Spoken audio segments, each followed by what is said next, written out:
Momento então de meditarmos na palavra do Senhor. Deixa eu ficar aqui mais próximo da família. Vamos fazer uma oração então? Agora que já estamos prontos para abrir a palavra do Senhor. Querido Deus, que bom e que privilégio é termos a Tua palavra em nossas mãos. E nesse momento desejamos abri-la, Senhor, porque queremos ouvir a Tua voz falar ao nosso coração nessa tarde. Que ao estudarmos a Tua palavra, o Senhor possa trazer o conforto, a esperança de dias melhores, Senhor. Amém. E sobretudo, a Tua paz sobre o nosso lar e a nossa família. Amém. Essa é a bênção que nós te pedimos, já agradecidos no doce nome de Jesus. Amém. Queridos, existem muitos salmos aí na Bíblia. E eu creio que se eu fosse perguntar para você qual é o seu salmo predileto, você com certeza teria um salmo para citar, ou mais de um até. Eu me lembro que a minha saudosa sogra, ela tinha um hábito que inclusive ela passou para minha esposa e para os demais filhos dela, em que todos os dias eles oravam em cima ou baseados em 7 salmos na Bíblia. E a Ellen sabe até hoje os 7 salmos de cor. De manhã e à noite. De manhã e à noite, né? No culto matutino e no culto vespertino. Eu imagino o tempo que esse culto demorava. Minha sogra era uma fiel adventista do 7º dia. Antigamente era assim, né, irmã Simone? Hoje o pessoal não tem muito paciência. O tempo parece que ficou mais curto. A correria da vida. Eu não estou conseguindo enxergar meio demais, Solange, mas vocês estão me ouvindo bem, né? Eu estou me direcionando mais aqui o casal. Enfim. E a Bíblia é recheada desses lindos salmos, né? Salmos que trazem paz, salmos que trazem conforto nas horas de aflição. E é por isso que nós gostaríamos de meditar em um salmo nessa tarde, um salmo que até as pessoas que estão lá fora no mundo já ouviram falar. E muitos deixam a sua Bíblia em casa até aberta nesse salmo. São 2 salmos, na verdade. 23 e 91. Exatamente, Salmo 23 e 91. E muita gente deixa até lá aberto.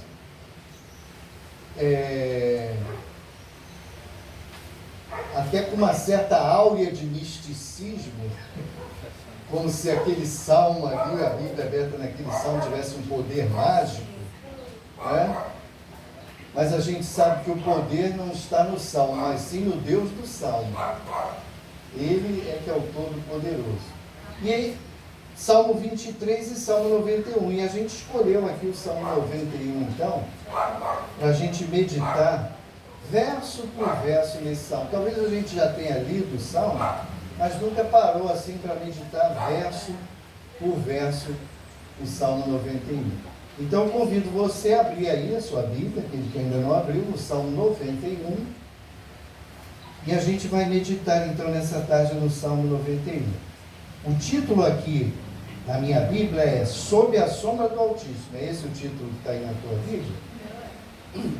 Sob a Sombra do Altíssimo. Verso 1 nos diz assim: o que habita no esconderijo do Altíssimo e descansa à sombra do Onipotente. E para aí o verso 1. Então o verso 1 diz que aquele que habita no esconderijo do Altíssimo e descansa à sombra do Onipotente. O que seria isso? Habitar no esconderijo do Altíssimo e descansar à sombra do Onipotente, né? Nesse verso tem 2 figuras marcantes aí: esconderijo do Altíssimo e sombra do Onipotente. Ambas essas expressões referem-se à proteção e à nossa comunhão com Deus. O esconderijo do Altíssimo trata do nosso próprio coração, quando permitimos que Deus faça a morada nele. Aí o nosso coração vira o esconderijo do Altíssimo. Amém? E quando pedir, e estar à sombra do Onipotente, significa estar sobre a proteção do Todo-Poderoso, o Senhor nosso Deus. Isso é estar à sombra do Onipotente.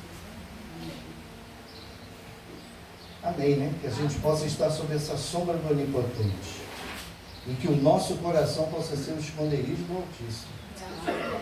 E no verso 2, continuando o Salmo, diz assim: diz ao Senhor, meu refúgio e meu baluarte, Deus meu em quem confio. O salmista aqui afirma que Deus é a nossa proteção, a nossa fortificação, o seu baluarte, em quem nele confia. Amém? Verso 3 nos diz: pois ele te livrará do laço do passarinheiro e da peste perniciosa. Então aqui nesse trecho, Deus, através do salmista, diz que ele nos livra do laço do passarinheiro. Eu vou te ler só um trechinho. Esse laço do passarinheiro, porque é algo que o passarinho não está vendo e ali ele cai. Então é uma armadilha, né, irmão? Armadilhas ocultas que fazem, que o inimigo faz para nós. E que se nós estivermos alicerçados e confiantes em Deus, ele vai nos livrar. Amém, é isso mesmo. O laço do passarinheiro são as armadilhas do diabo, as armadilhas do inimigo. E da mesma forma, Deus nos protege do perigo iminente e das pestes contagiosas. Né? Passou o Covid aí, graças a Deus, sobrevivemos, porque Deus nos livrou, né? Dessa doença, dessa peste perniciosa. Continuando, no verso 4 diz: cobrir-te-á com as suas penas, e sob suas asas estarás seguro.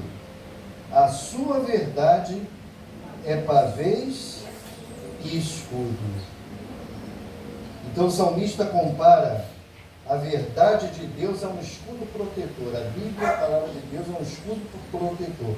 O pavês aí, ou pavês, é um grande escudo que protege o guerreiro de forma completa. Ele bota aquele escudo na frente, pode vir a lança, pode vir a espada. O Senhor é esse escudo, amém? Que nos protege desses dardos, como diz Paulo vai dizer, dos dardos inflamados do maligno. O Senhor é o nosso escudo. A palavra de Deus tem este poder de nos proteger, de ser um escudo para nós, quando nos revestimos da verdade. Amém, glória a Deus.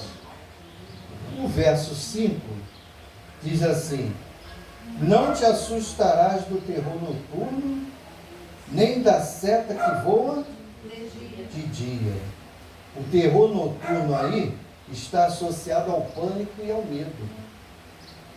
Olha, se houve uma época em que a ansiedade, o medo, não é? E tantas outras coisas, depressão, essas doenças, assolaram a humanidade, ou estão assolando a humanidade, né? Hoje a gente vê aí crise de pânico, fobias, depressão, nossa. Mas a palavra do Senhor diz que Deus, ele nos livra disso, desse pânico, desse terror noturno, que é o pânico e o medo. Com Deus temos paz, tanto de dia quanto na escuridão. Ele é a nossa luz, amém? Amém, Senhor. Ele é a nossa luz. As setas que voam de dia, referidas aí no verso, estão ligadas às ameaças que recebemos em nossa direção.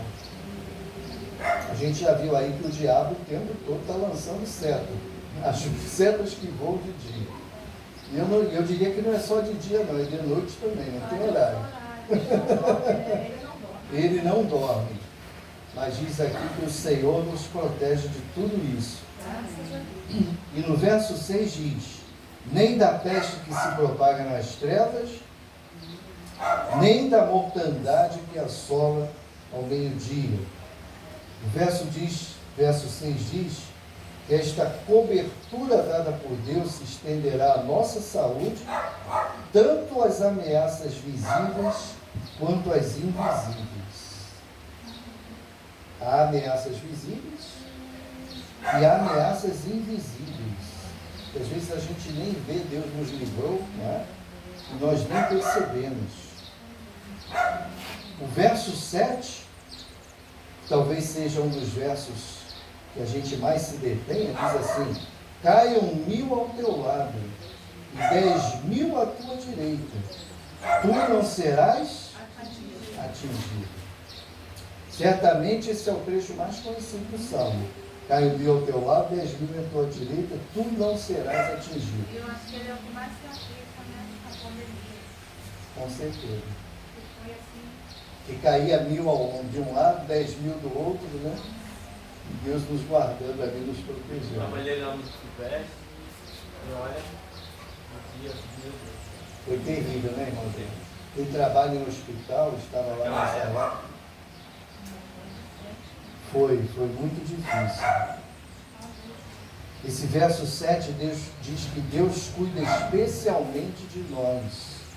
E às vezes nem temos consciência dos livramentos que recebemos. Olha aí. Às vezes teve um livramento, a gente quando estava vindo para cá, já estava no meio do caminho, e aí houve um contratempo, fomos buscar a Luciana.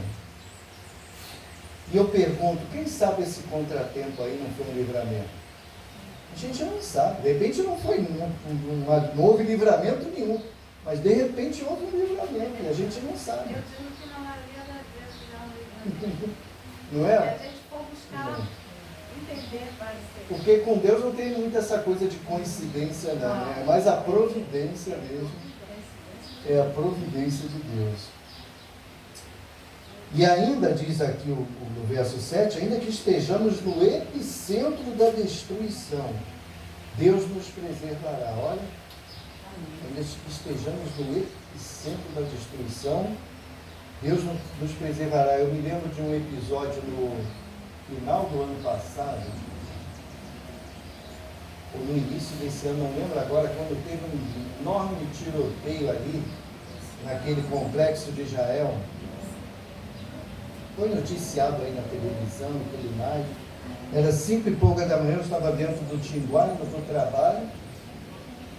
Por incrível que pareça, eu estava ouvindo o Salmo 91 com Cid Moreira.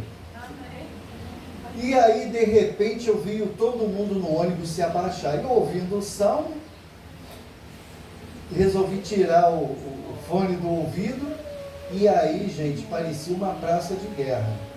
Armas pesadas, essas armas que eles usam hoje aí, fuzil, arma pesada, e eu me vi no meio no epicentro ali do conflito. Eu estava ali justamente naquela subidinha ali da Brasil, que dá de frente para a estação de parada de Lucas, é bem de frente ali. E aí o que tivemos que fazer? Saímos todos do ônibus, e nos jogarmos atrás daquela mureta de concreto lá da Avenida Brasil. E aí todos foram para lá, abandonaram seus carros, caminhões, ônibus, todo mundo ali. E eu falei, e agora, Senhor, como é que eu chego no trabalho, como é que eu saio desse epicentro aqui?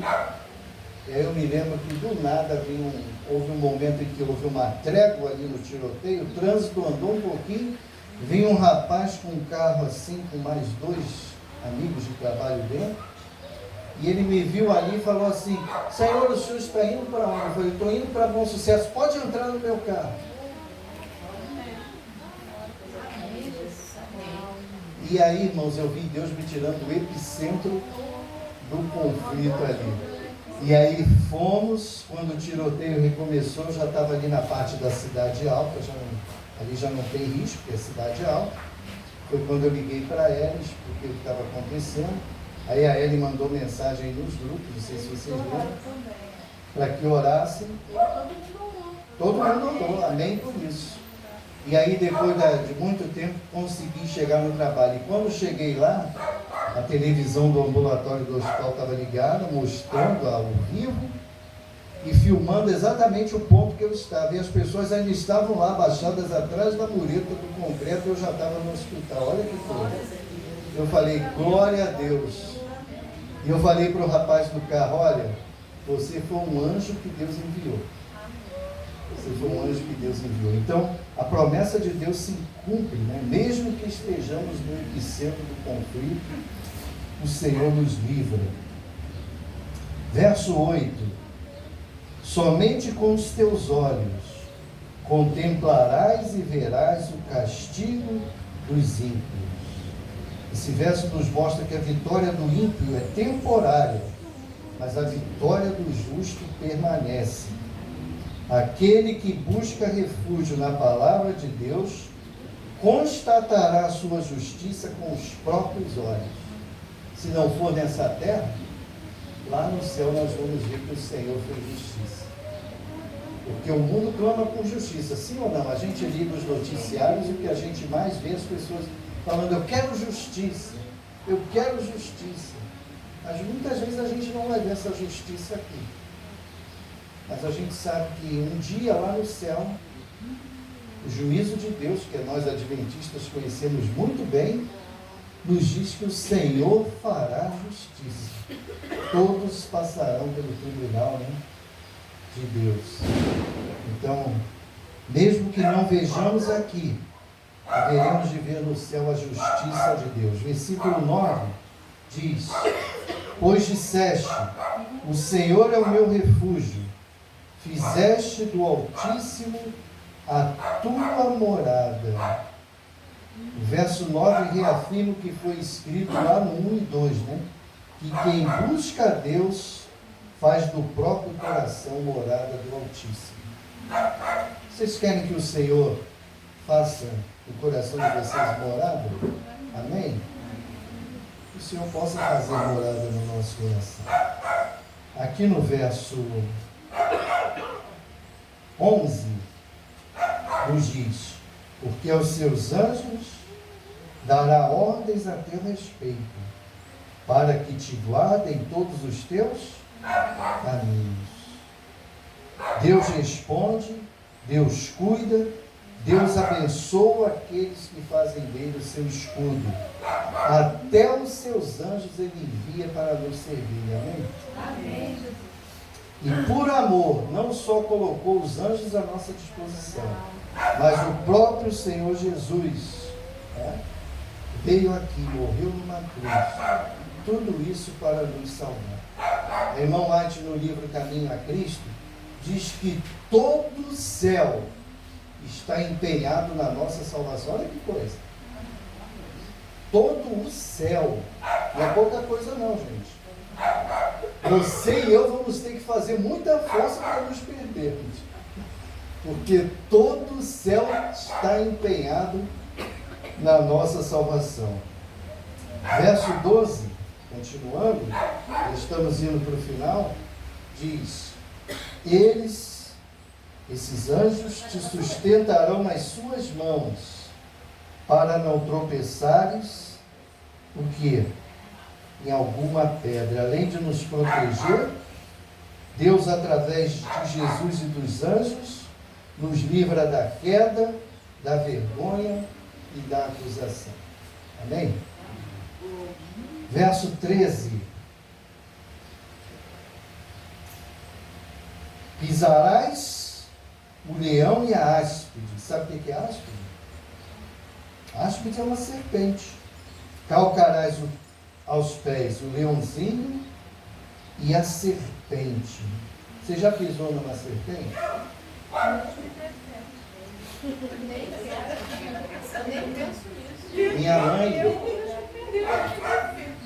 Minha mãe era agricultora lá, minha saudosa mãe era agricultora lá no sertão do Alagoas. Muitas vezes ela cortou cobra no meio com a enxada, nem sabia que a cobra estava ali. Quando via um pedaço pulando para um lado, um pedaço pulando para o outro. E aí um dia, ela me contou que o pé de feijão, quando começa a crescer, aqueles matinhos, aquelas ervas daninhas começam a crescer ao lado. E aí, se você não tirar aquelas ervas daninhas, elas sufocam o pé de feijão e o feijão não produz. E aí é um trabalho manual, você tem que ir lá com a sua mão, não pode ir com a enxada, senão você vai tirar o mato ruim e o feijão. Tem alguém que foi da roça aqui, ou é da roça? Não é isso, irmão Botar? Tem coisas, situações que você tem que ir com a própria mão lá. E aí, coitada da minha mãezinha, foi lá com a mão tirando matinho, tirando matinho, tirando matinho. De repente, quem estava lá no meio do matinho? Uma jararaca. Picou o dedo dela, ela até falecer tinha a marca das presas no dedo da serpente. Picou. E aí, o pai dela, o avô dela era curandeiro lá no norte, isso é muito comum, né? Rezadeiras, curandeiros. E ela colocou assim na cabeça dela: se eu chegar na casa do meu avô, eu não vou morrer. E diz ela que andou léguas lá, a gente não chama nem de quilômetros, é léguas, da roça até a casa do avô.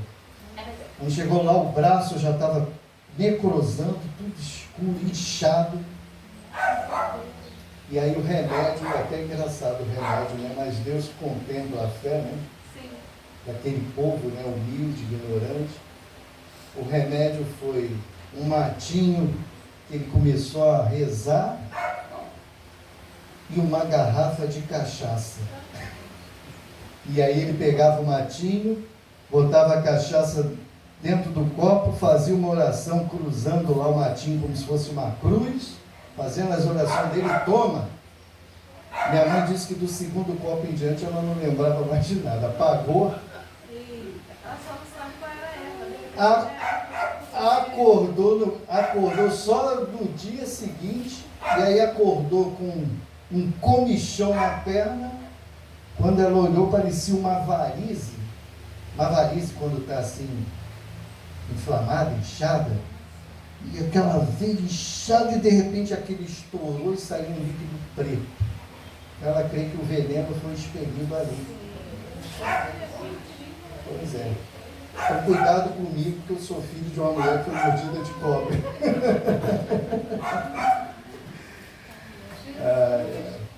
Né, amor? Você tinha uma verdadeira sogra. O pessoal não chama a sogra aí de jararaca. Tem esses nomes aí, né? Ela não era uma jararaca, mas era mordida pela cobra. Então Deus nos livra. Aqui no caso da minha mãe, livrou literalmente, né, do veneno da cobra. Mas aqui no verso...